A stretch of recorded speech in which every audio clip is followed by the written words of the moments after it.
¿Listos para la palabra? Bueno, nadie se movió del lugar. Creo que entonces no se van a mover ni para salir al baño, ¿ok? Porque empieza la predicación y salidera al baño. Y principalmente los jóvenes pareciera que tienen 60 años y que están malos de la vejiga. ¿Sí?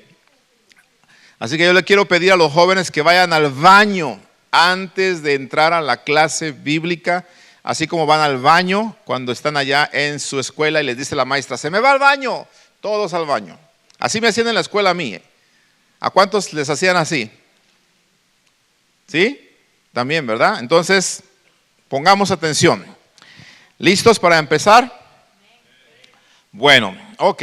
Quiero hablarles sobre el tema demonios en la iglesia. Hemos analizado últimamente cómo Jesús comenzó su ministerio y vimos nosotros en el libro de Mateo que Él, cuando se bautizó, el cielo se abrió, se escuchó la voz del Padre diciendo, este es mi Hijo amado, en cual tengo complacencia, y dice que descendió el Espíritu Santo en forma de paloma sobre Él, ¿cierto?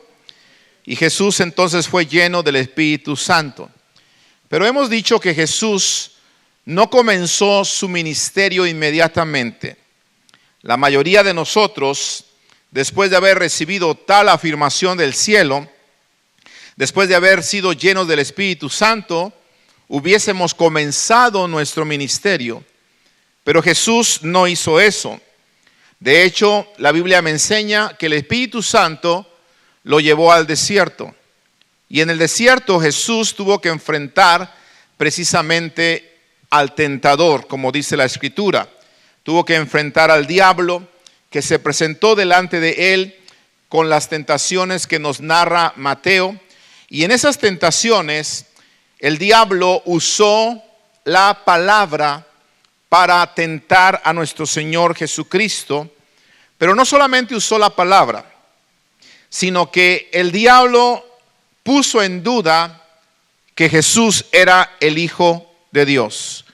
Por eso en las dos primeras tentaciones le dijo, si eres Hijo de Dios. ¿Sí? La primera tentación le dijo, si eres Hijo de Dios, haz que estas piedras se conviertan en pan. Si eres Hijo de Dios, ¿sí? Arrójate, porque escrito está que a sus ángeles mandará cerca de ti para que te guarden y tu pie no tropiece en piedra. Entonces, escúcheme bien. Satanás estaba poniendo en duda lo que el Padre ya había dicho. ¿Está conmigo acá? El cielo se abrió. La voz que se escuchó fue, este es mi Hijo amado. Entonces note, el Padre afirmó claramente y públicamente que Jesús no solamente era su Hijo, sino que era amado. Entonces, cuando el diablo viene a tentar a Jesús, poniendo en duda que era Hijo de Dios, Jesús lo pudo resistir fácilmente, número uno, porque conocía la palabra, conocía la Escritura, y número dos, porque él sabía lo que su Padre había dicho de él. ¿Está conmigo? Si tú quieres resistir al diablo, tienes entonces que conocer la Escritura y también tienes que estar seguro de que conoces lo que Dios ha dicho de ti. Amén. Espero que conozcas lo que Dios ha dicho de ti para que cuando el enemigo venga a poner en duda lo que tú eres, tú lo puedas rechazar en el nombre de Jesús y decirle, vete de aquí, Satanás, porque yo soy un hijo de Dios y soy amado de parte de mi Padre Celestial. Amén. Entonces, cuando Jesús resiste al diablo, entonces sí comienza su ministerio.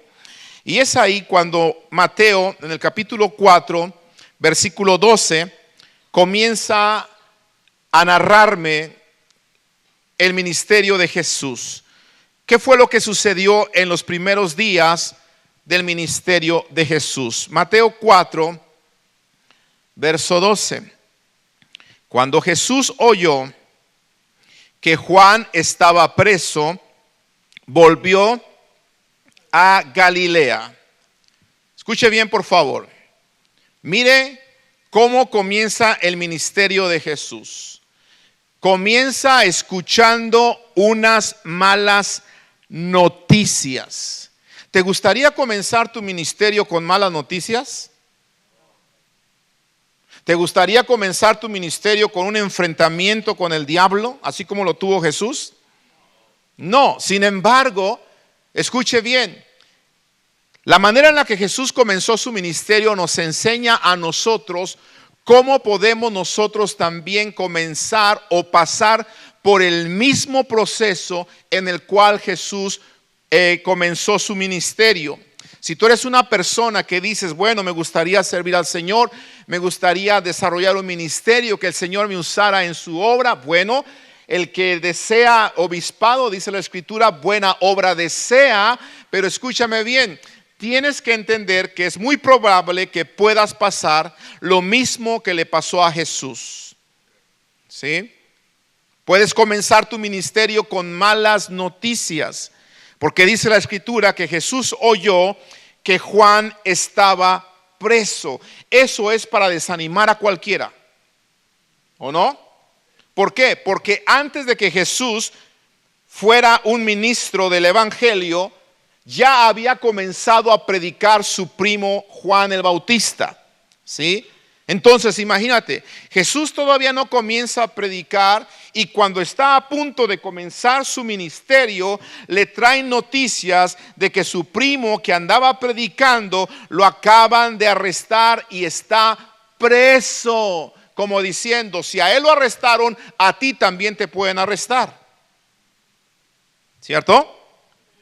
Entonces escuche bien, un ministro verdadero puede enfrentar persecuciones.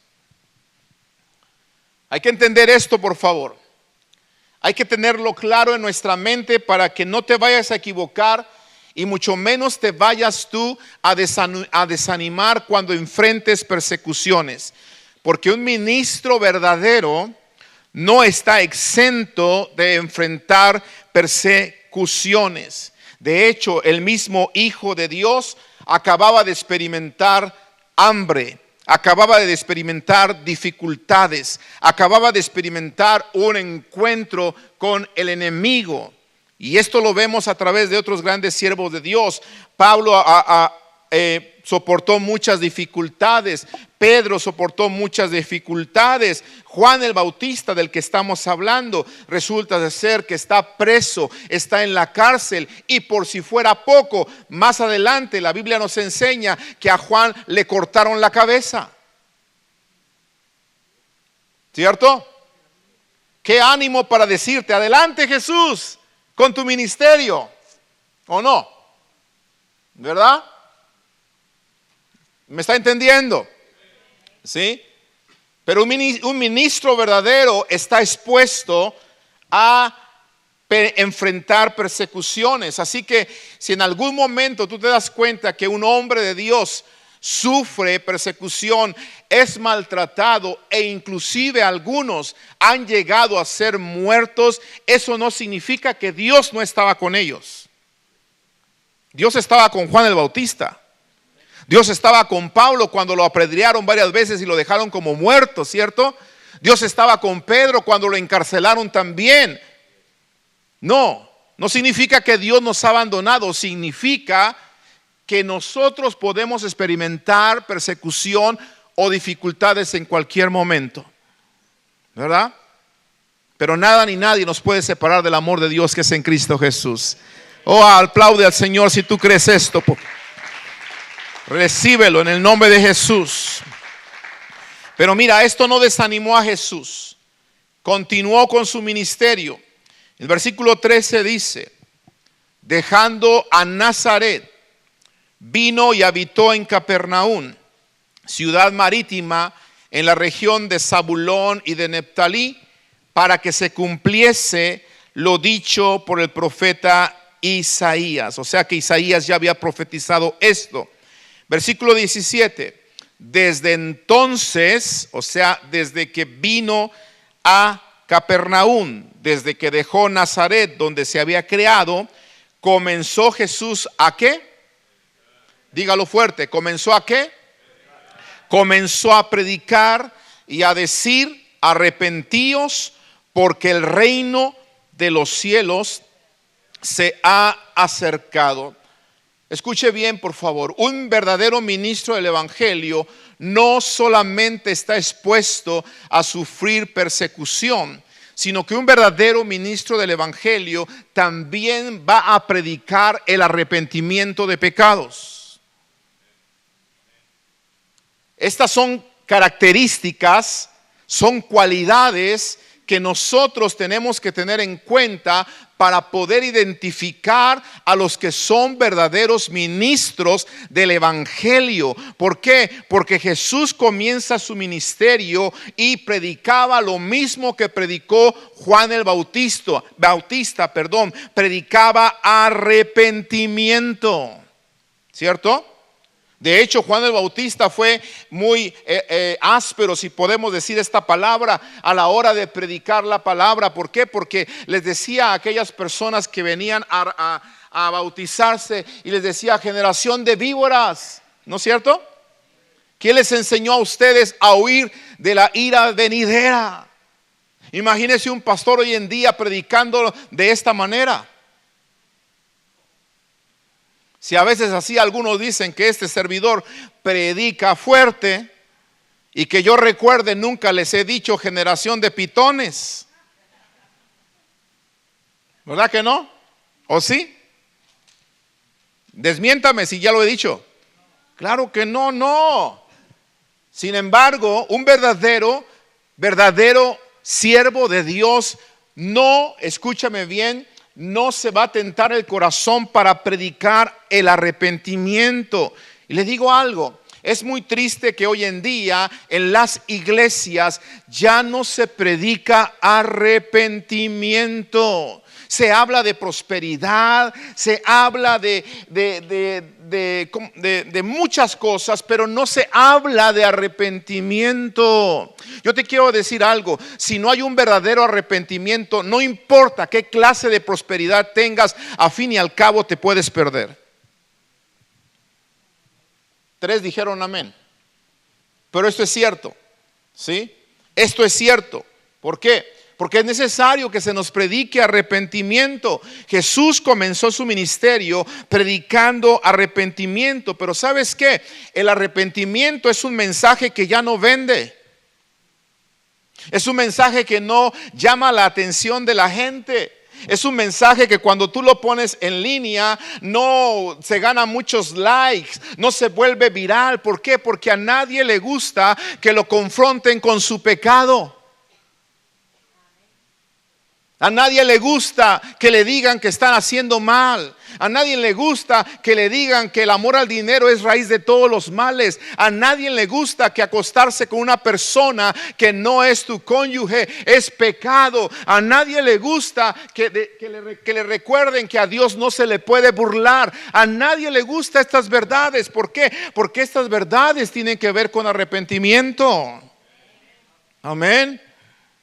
Arrepentirnos, amados hermanos, es reconocer que estamos haciendo mal, ¿sí? Cuando tú reconoces que estás haciendo mal y vas en una dirección y de repente dices: en este camino que voy es un camino de muerte al final, pues yo cambio de dirección, me estoy arrepintiendo.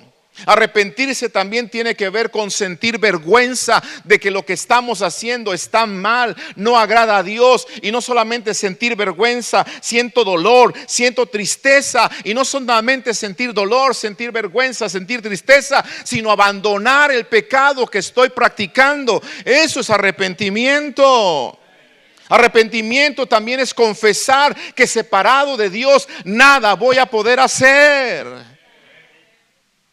Es lo que la gente el día de hoy necesitamos escuchar, amados hermanos. Ahora te quiero decir algo: si tú realmente quieres ver la mano de Dios obrando en tu vida milagros y señales y maravillas, te animo a que te arrepientas verdaderamente. Aleluya. Por eso Pedro, cuando se levantó en el Pentecostés, su primer mensaje, ¿sabes qué predicó Pedro? no predicó prosperidad. ¿Sabes qué predicó Pedro? No predicó un mensaje de superación personal, no predicó un mensaje de materialismo, no predicó un mensaje, ¿por qué no decirlo?, de psicológico ni nada. Por eso Pedro se levanta lleno del Espíritu Santo y comienza a predicar arrepentimiento en el capítulo 3 del libro de Hechos, y dice: así que arrepentíos y convertíos para que vengan de la presencia de Dios tiempos de refrigerio. Pero hay que arrepentirse, hay que convertirse para que sean borrados vuestros pecados, dice, y vengan de la presencia de Dios tiempos de refrigerio. Con cuánta razón dice en Crónicas 7:14: si se humillare mi pueblo, sobre el cual mi nombre es invocado, y oraren y buscaren mi rostro, y se convirtieren de sus malos caminos, entonces yo oiré desde los cielos, perdonaré sus pecados, sanaré su tierra. Aleluya. ¿Cuántos reciben esto? Alaba al Señor si tú lo crees, por favor. Así que no esperes prosperar si tú no te arrepientes. Jesús predicaba arrepentimiento. Los verdaderos discípulos de Dios predicamos arrepentimiento. Que Dios nos libre en algún momento de dejar predicar arrepentimiento. Nos engañaríamos si no nos arrepentimos de pecado. La Biblia dice que todos somos pecadores. Por cuanto todos hemos pecado, estamos destituidos de la gloria de Dios. Pero por eso Jesucristo apareció en esta tierra para deshacer las obras del diablo, de tal manera que todo aquel que en él cree sea salvo en el nombre de Jesús. Aleluya. Pero necesitamos aceptar a Cristo en nuestro corazón y arrepentirnos de nuestros pecados. Mateo 4:18. Jesús sigue su ministerio y dice: andando Jesús junto al mar de Galilea, vio a dos hermanos, a Simón llamado Pedro y a Andrés su hermano, que echaban la red en el mar porque eran pescadores. Y les dijo: venid en pos de mí y os haré pescadores de hombres. ¿Qué les está diciendo Jesús aquí? ¿Cómo? Vengan en pos de mí. Les voy a hacer pescadores de hombres. Qué petición tan extraña, ¿no cree? Yo he sabido de gente que va a pescar, los que les gusta la pesca, y cuando van dicen: hey, pesqué un catfish, ¿verdad? Hey, pesqué un atún. Hey, pesqué un pez vela. Pesqué un resfriado, no sé. Porque uno no pesca nada y solamente se enferman y se marean, ¿cierto? Pero yo nunca he escuchado de una persona que ha ido al mar o que haya ido a una laguna y que venga y diga: hey, aventé el anzuelo, y ¿sabes qué? Y pesqué un hugo. Oremos, ¿no? ¿Sí? Hey, aventé el anzuelo y pesqué un Marco, pesqué un Esteban, pesqué un hombre. ¿Sí me estoy explicando? Entonces escuche bien, por favor. La petición que Jesús le estaba haciendo aquí a Pedro y Andrés era una petición extraña, porque Jesús les estaba invitando, escucha esto, a que dejaran un trabajo productivo. El trabajo de donde ellos estaban, ¿por qué no decirlo?, sosteniendo, porque ellos eran pescadores, dice la Escritura. Entonces Jesús les está pidiendo que dejen un trabajo productivo que les está sustentando, para que ellos se conviertan en seres espiritualmente productivos. No sé si me estoy explicando. ¿Sí?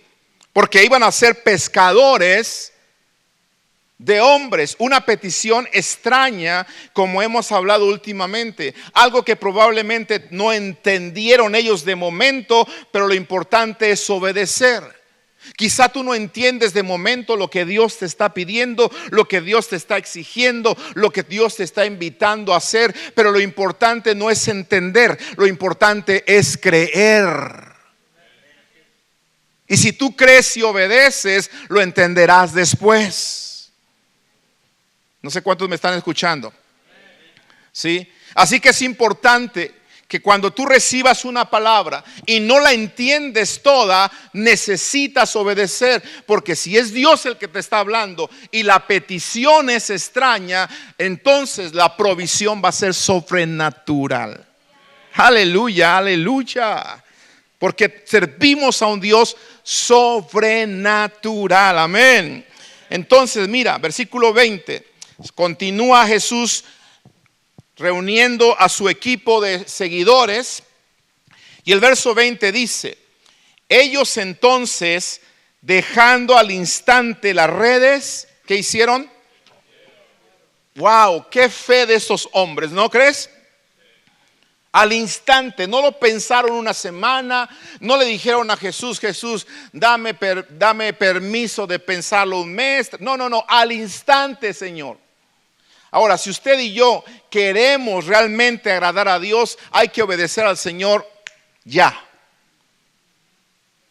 Porque la obediencia tardía significa desobediencia. ¿Me estoy explicando? Si el Señor te llamó a hacer algo el año pasado y todavía no obedeces, estás viviendo en desobediencia. ¿Me estoy explicando? No, Pedro y Andrés al instante dejaron su trabajo. Pero mira, la cosa se pone mejor. Versículo 21.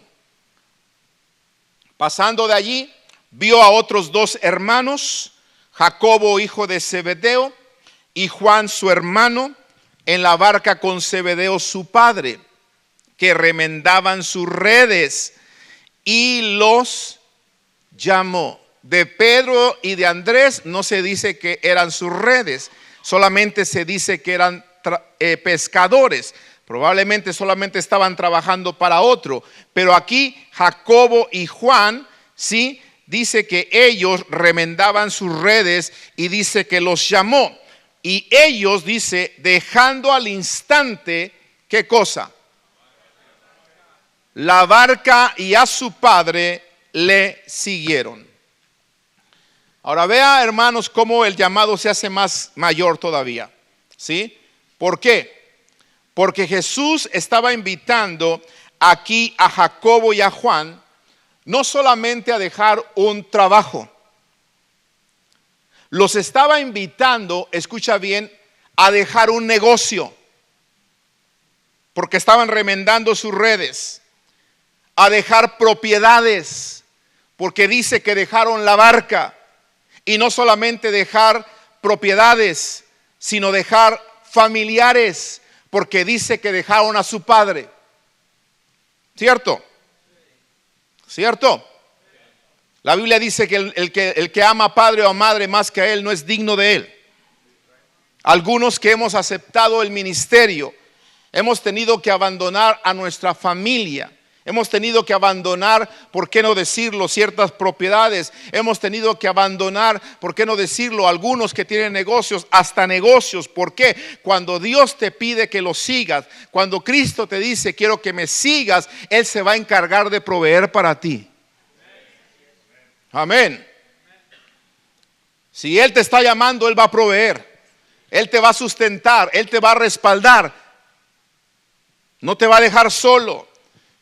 Y mire, por favor, me encanta que dice que ellos, otra vez se repite, al instante dejaron la barca y a su padre y le siguieron de inmediato. Así que nos conviene responder al instante. La próxima vez que Jesucristo, que el Espíritu Santo, que Dios te hable de una manera extraña, que tú no entiendas, que te dé una petición extraña, que te haga un llamado extraño, que tú no entiendas, aunque no lo entiendas, obedece lo antes posible, porque ahí hay bendición. Aleluya, ahí hay bendición. Verso 23.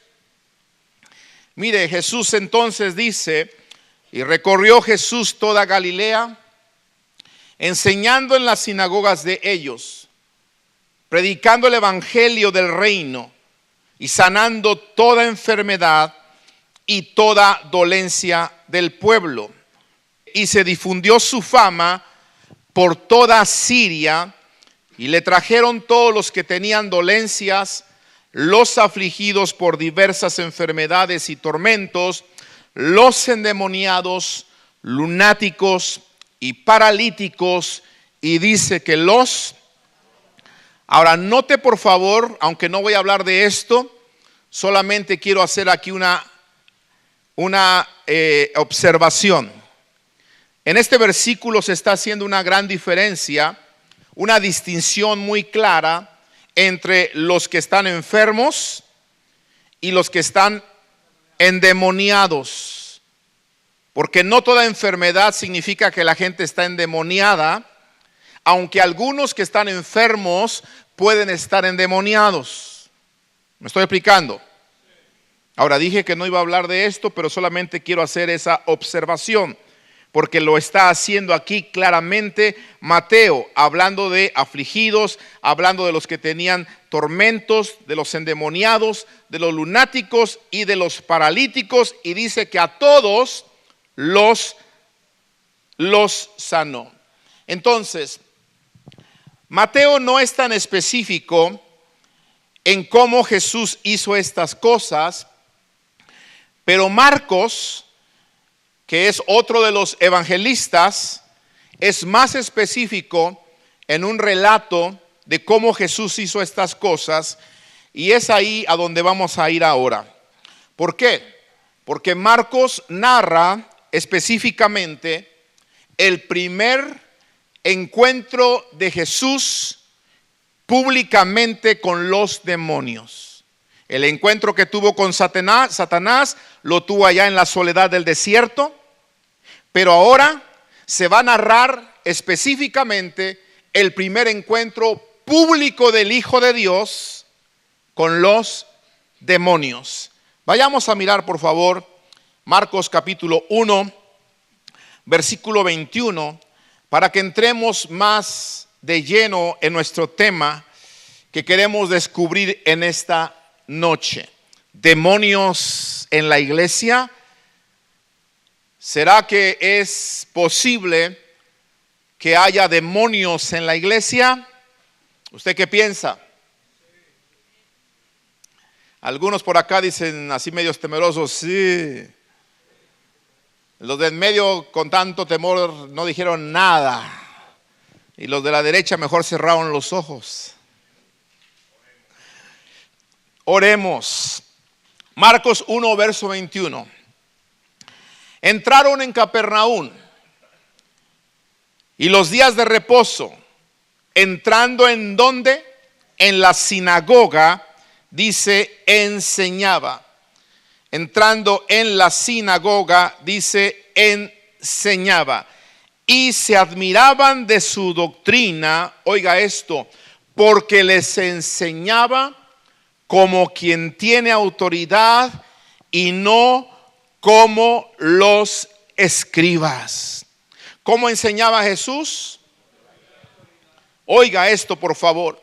Jesús no solamente predicaba arrepentimiento. Jesús enseñaba con autoridad. Y al decir esto, nos dice que él no enseñaba como enseñaban los escribas. Quiere decir entonces que los escribas enseñaban, pero no enseñaban con autoridad. ¿Me estoy explicando? Porque se puede enseñar sin autoridad, ¿sí? Como lo hacían los escribas. En otras palabras, enseñar simplemente conocimientos, compartir simplemente escrituras, compartir simplemente pensamientos. Pero recuerde usted que eso no es enseñar con autoridad. ¿Por qué? Porque cuando compartimos simplemente conocimientos, acuérdese que el conocimiento simplemente envanece, pero el Espíritu vivifica. Amén. Jesús enseñaba con autoridad. Y enseñar con autoridad, escúchame bien, por favor, mucha atención a esto, porque nos equivocamos al pensar que una persona está enseñando con autoridad.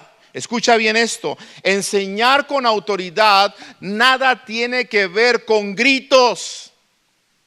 ¿Ok? Nada tiene que ver con algunas personas que gritan y dejan a la gente sorda, se acercan al micrófono aquí, se les nota aquí la vena y se ven los ojos así. ¡Ya, ya, ya, ya!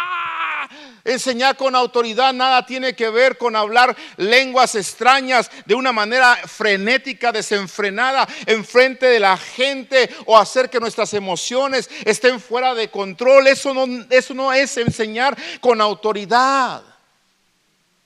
Enseñar con autoridad es respaldar con hechos lo que yo estoy enseñando. ¿Está conmigo? ¿Sabes por qué? Porque un buen testimonio te da autoridad para predicar. Te da autoridad para enseñar. Un buen testimonio va a hacer que tú te levantes en frente de cualquier congregación con la frente en alto y puedas predicar de cualquiera de los temas que hay en la palabra sin avergonzarte. ¿Por qué? Porque tú vas a poder predicar del matrimonio porque eres fiel en tu matrimonio. Tú vas a poder predicar con autoridad de las finanzas porque tú eres fiel a Dios con tus finanzas. Tú vas a poder predicar de lo que es ser un buen padre porque tú eres un buen padre. Tú vas a poder predicar de la oración porque tú eres un hombre de oración. Tú vas a poder predicar de las escrituras porque conoces las escrituras, y todo eso te va a dar buena autoridad. Aleluya.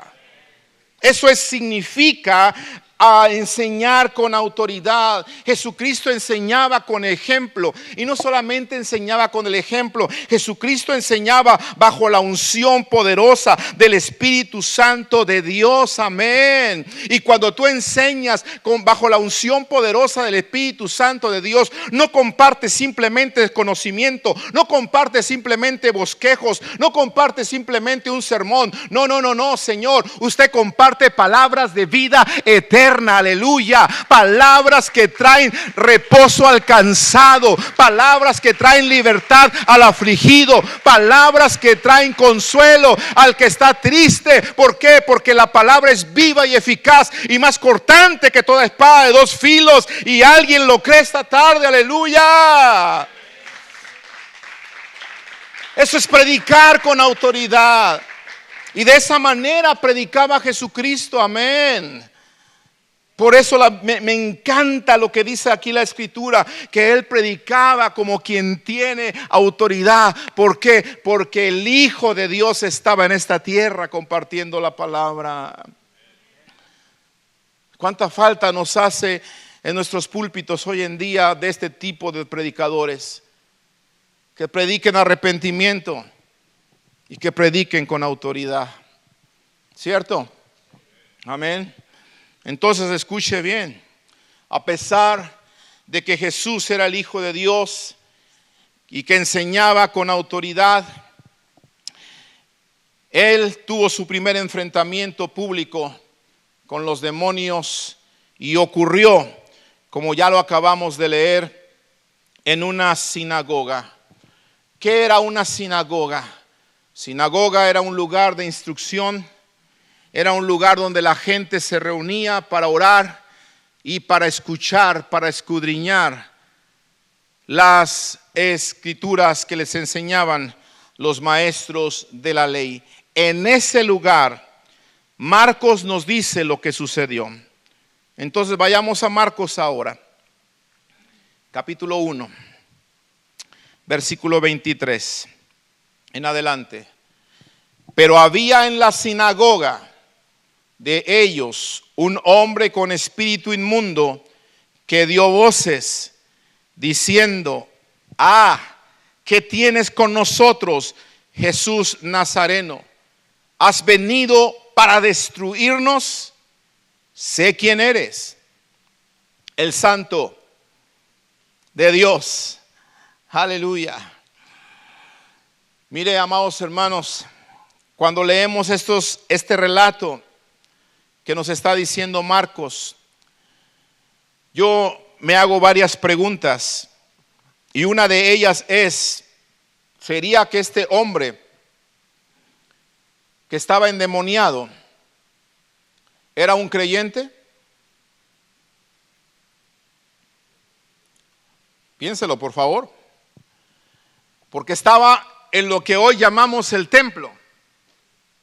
Estaba en una reunión como esta, donde se escudriña la escritura, donde se escudriña la palabra, y ahí estaba este hombre endemoniado. Entonces surge esa pregunta, ¿verdad? ¿Puede haber demonios en los cristianos? No la voy a contestar, porque esa pregunta la voy a contestar dentro de 8 días con el tema demonios ya no en la iglesia, sino demonios en los cristianos. Hoy estamos hablando de demonios en la iglesia y dentro de 8 días hablaremos de demonios en los cristianos. Pero lo que sí me estoy dando cuenta es que es posible que haya demonios en la iglesia. ¿Cierto? Entonces, un endemoniado puede estar en la iglesia.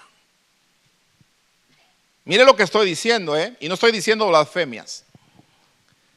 Por favor, ponga mucha atención porque vamos aquí a cerrar con broche de oro esta enseñanza. Un endemoniado puede estar en la iglesia. De hecho, Jesús, el Hijo de Dios, lleno del Espíritu Santo, que predicaba arrepentimiento, que predicaba con autoridad, resulta de ser que donde está Él, está el demonio. ¿Cuántas veces hemos escuchado que donde está Jesús no puede estar el diablo?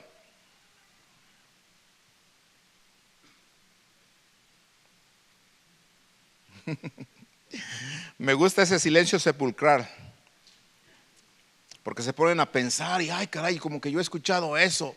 O está Dios o está el diablo, ¿o no? ¿Lo han escuchado o no? Sin miedo. Entonces, ¿qué pasó aquí? Porque aquí yo veo al Hijo de Dios y yo veo a un endemoniado en el mismo lugar, ¿o no? Es más, me atrevo a decir que llegó primero el diablo que Jesús. Así como a veces en las reuniones de hoy en día, en algunas iglesias, en algunas, ojalá que aquí no sea, pero no estamos exentos de que en esta iglesia, como en algunas otras, llegue el diablo antes que usted.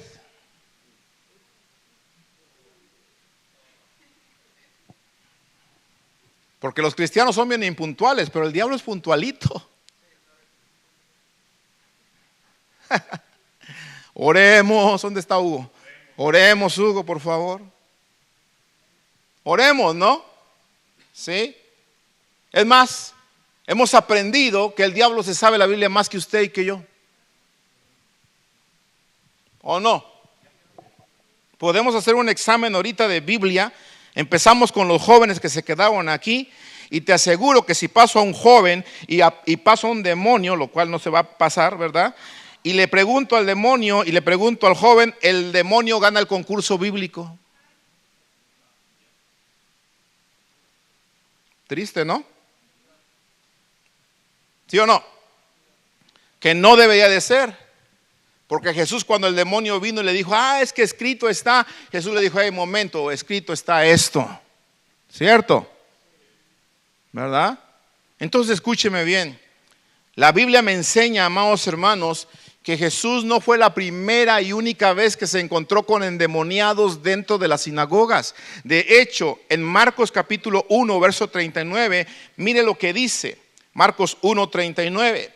Predicaba en las sinagogas, aquí ya es plural, sinagogas de ellos en toda Galilea. ¿Y qué sucedía? Caray, ¿cómo estaban las sinagogas de aquel entonces? ¿Llenas de qué? De demonios. Que Dios nos libre que hoy en día las iglesias estén llenas de demonios. Por favor, dígame. Ayúdeme a predicar. Que Dios nos libre que hoy en día las iglesias estén llenas de demonios. Empezando por los que están enseñándonos. Porque la Biblia dice que en los postreros días algunos escucharían doctrinas de demonios. Y si se va a escuchar doctrinas de demonios es porque los que están enseñando están endemoniados. Oremos, ¿cierto?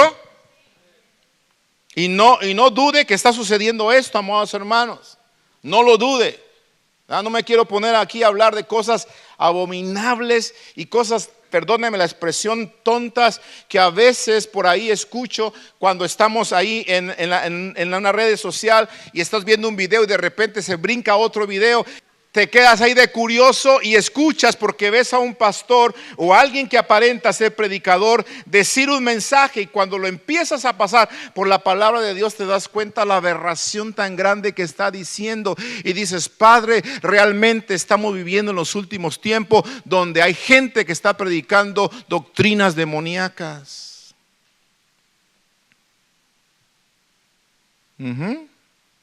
Cantamos cantos a veces que la palabra del Señor no respalda. ¿Sí? Yo estaba mirando, amados hermanos, mire, hay una crisis de cánticos hoy en día en la iglesia. Hay una crisis de verdaderos adoradores. Se está levantando una generación que lo único que está cantando son ritmos musicales, letras acompañadas de ritmos musicales, pero están lejos de la verdadera adoración a nuestro Señor. Jesús se encontró con muchos demonios en las sinagogas. Y mire por favor cómo enfrentó Jesús a los demonios. Versículo Marcos capítulo 1, donde estamos. Regresamos al versículo 1, capítulo 1, versículo 25. Cuando Jesús se encontró con este hombre, dice que le reprendió, diciendo: cállate y sal de él. Escuche por favor, un ministro verdadero del evangelio no platica con los demonios. Aprenda esto. Esto es muy importante y muy básico conocerlo, por favor, para que no nos dejemos engañar con todas las personas que se digan ser ministros del evangelio.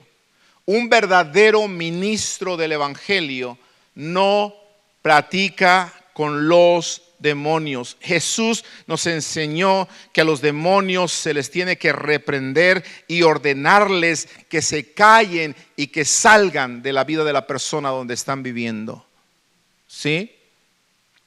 Es una vergüenza y es un peligro ver ministerios o supuestos ministerios que graban conversaciones públicamente con demonios aparentes para poder aparentar ante todo mundo que son ungidos, que el poder de Dios está con ellos y que Dios los está respaldando, y se ponen a platicar con el demonio y le dicen: ¿cuál es tu nombre? Y dime cuándo entraste, y dime cuántos son, y dime cómo entraste, y dime cuáles son tus propósitos. Ya nada más falta que le pregunten la fecha de su nacimiento.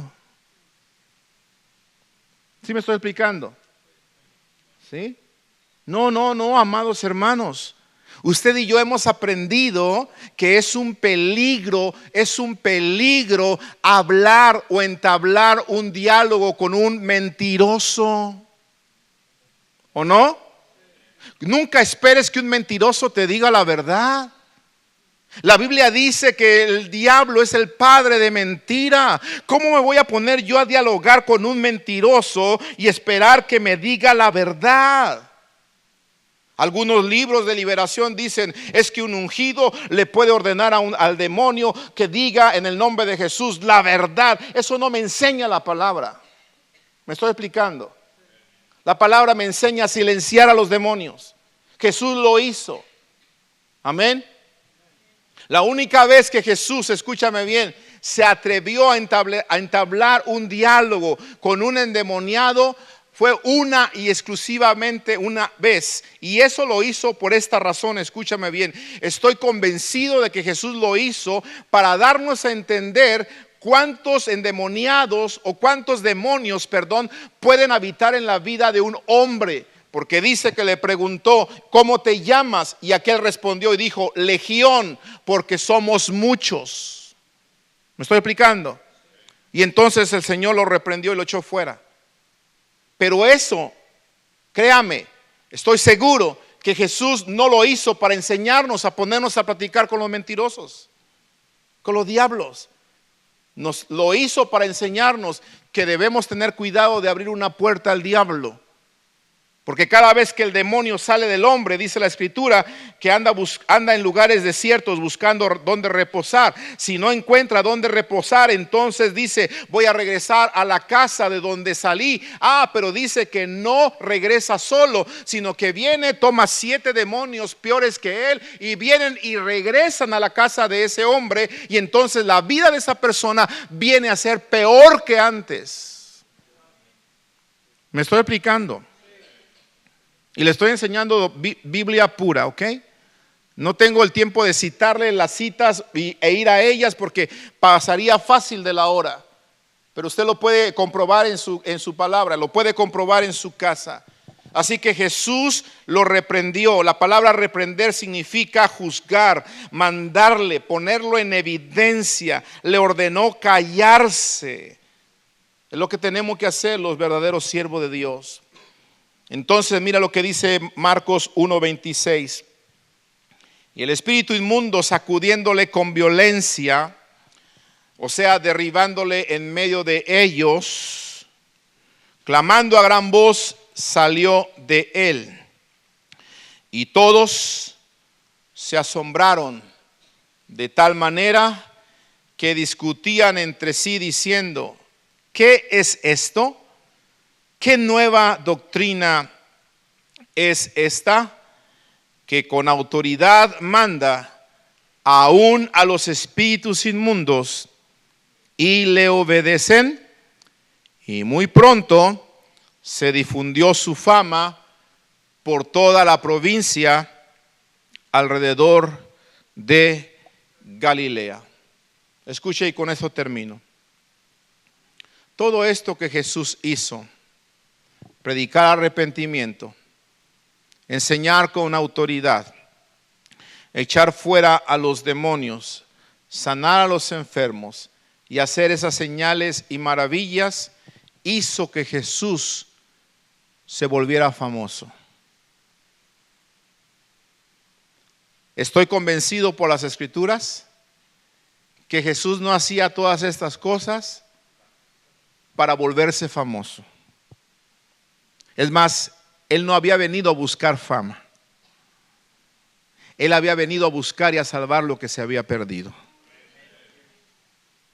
Leyendo en la sinagoga, abrió el libro de Isaías y dijo, el Espíritu de Jehová está sobre mí, porque me ungió Jehová y me ha enviado para dar buenas nuevas de salvación, para dar libertad a los cautivos y a los presos, apertura de la cárcel, a publicar el año agradable de nuestro Señor.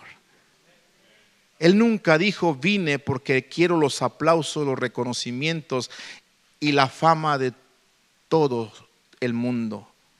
No, ya se la había ofrecido Satanás en el desierto, pero cuando se la ofreció le dijo, vete de aquí, Satanás, porque al Señor tu Dios adorarás y a Él solo servirás. Amén.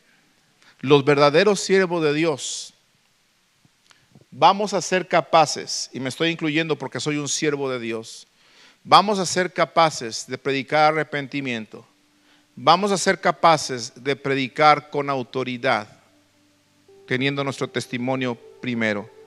Vamos a ser capaces de sanar enfermos, de hablar nuevas lenguas, de echar fuera demonios y hacer muchas señales.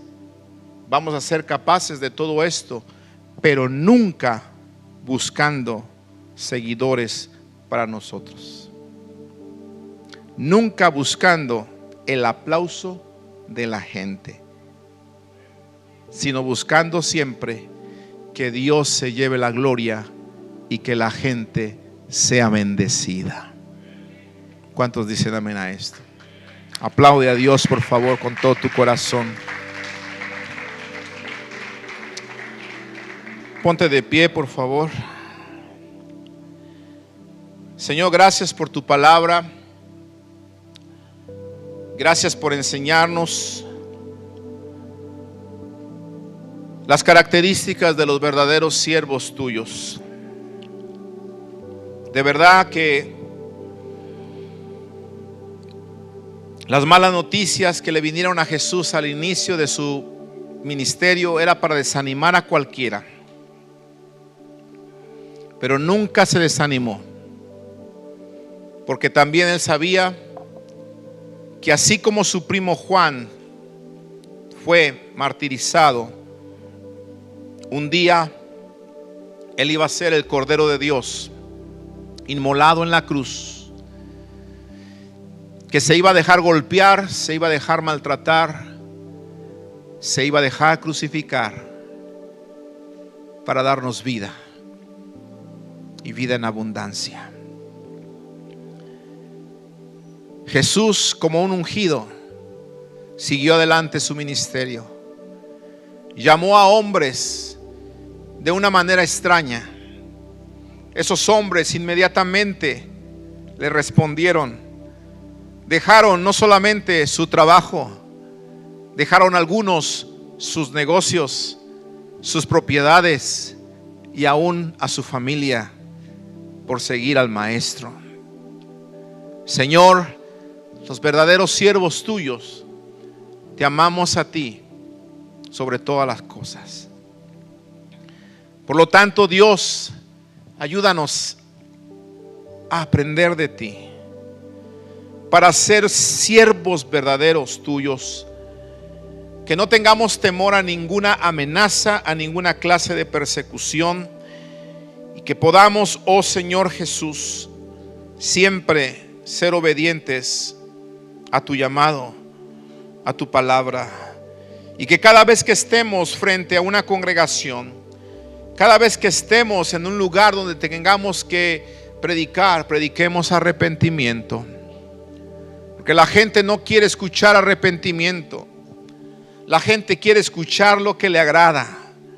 La gente va a la iglesia a veces para escuchar mensajes de motivación.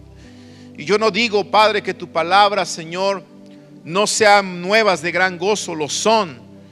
Pero tus palabras no son palabras de motivación. Tus palabras son palabras de inspiración, que nos inspiran a pesar de lo que suceda a nuestro alrededor. Por lo tanto, Señor, permite que prediquemos arrepentimiento y que prediquemos con autoridad, poniendo nuestro testimonio siempre al frente antes que nuestras palabras. Ayúdanos, Señor, ayúdanos para que cuando esa autoridad esté en nuestra vida, no importa que en el momento de que estemos predicando esté un endemoniado, no importa que esté, Señor, alguien poseído, que tu palabra, Señor, le traiga libertad. Que tu palabra le traiga, Señor, sanidad. Y tú seas glorificado una vez más, Señor. Padre, permítenos entender que todo lo que hacemos, todo lo que podemos lograr, siempre será para que tú te vuelvas famoso, para que tú recibas siempre la gloria, para que tú recibas siempre el honor, porque a ti, Jesús, te damos siempre toda gloria, toda honra y el honor por los siglos de los siglos. Amén. Apláudele más fuerte al Señor, porque es para Él este aplauso. Es para el Hijo de Dios este aplauso. Gracias, Jesús, gracias. Amén y amén.